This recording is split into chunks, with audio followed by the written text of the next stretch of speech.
Here we are with the head coach of the St. Cloud State University baseball team, Pat Dolan. Pat, 17-2 on the season, finally got a couple games in after Mother Nature not liking the way the season is going.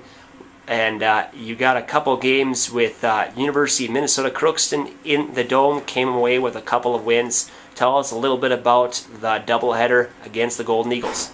You know, bright and early, John, I guess to have a 7-inning game done before 8 a.m. and a doubleheader done by 10:15 in the morning.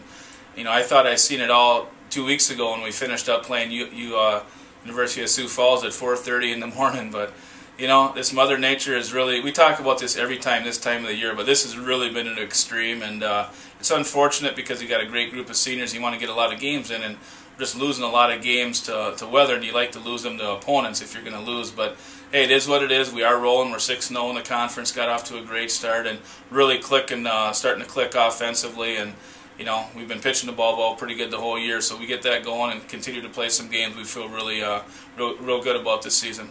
Speaking about pitching, you have a couple kids that just shine no matter what when they're on the mound. Scotty Leeser and Kyle Fisher, just to name a few. And even though you guys have played 17 games, their arms are probably not tired.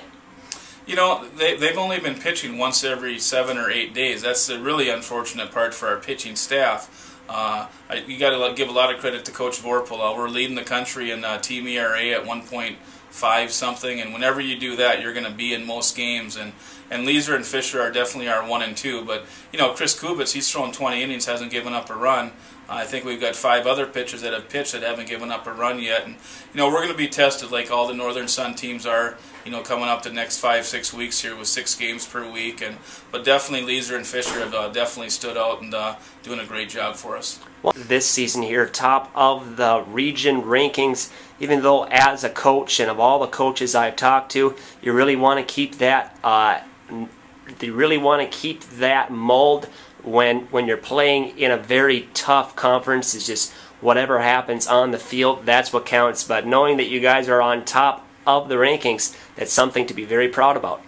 Well, you know, like I tell other people, we'd rather be ranked than not ranked, but until we start winning championships, we've taken second place our share during the regular season. We've won a conference championship, and you know, it's awesome to be ranked in the top 5 teams in the country. And you look across the top 20, 25, there's only 2 or 3 of them that are in the Midwest or Upper East, and you're really competing against teams from California, Texas, Florida, some of these teams that are fully funded with 9 scholarships. And we have some budget constraints here, but we do what we can to do as best we can. And for us to be where we're at right now, we're very proud of it. But our seniors know it doesn't mean anything until the end of the season.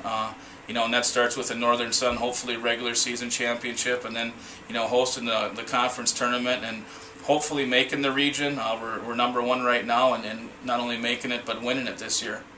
One last question here for you, Coach. The upcoming opponents are the Minot State Beavers. First year in the NSIC, but have you guys seen them before, or is this a team that you've kind of scouted in the past but not have seen that much? You know, we haven't played them. I've seen them play 4 times already. We had a big tournament in the Metrodome where all the teams got to play, and unfortunately I got to go down there, and Brock does a great job with his program. And anybody that thinks, you know, they're coming in as an NAIA team, that they're not going to be fighting for one of the top spots in our conference, has another thing coming. They got some very, very athletic players. He does a great job recruiting in Canada. They've got a lot of kids that maybe we haven't heard of or we recruit, but I've seen them play. They've got a great freshman arm, and they got 4 or 5 big-time ball players that I know I'd take in our lineup, and they'd be key players in any team in the Northern Sun. So, you know, but it doesn't really matter who you're playing. It doesn't matter where you're playing. It doesn't matter when you're playing. It matters why you're playing, and we're playing to win games, to get better, and prepare for a Northern Sun championship.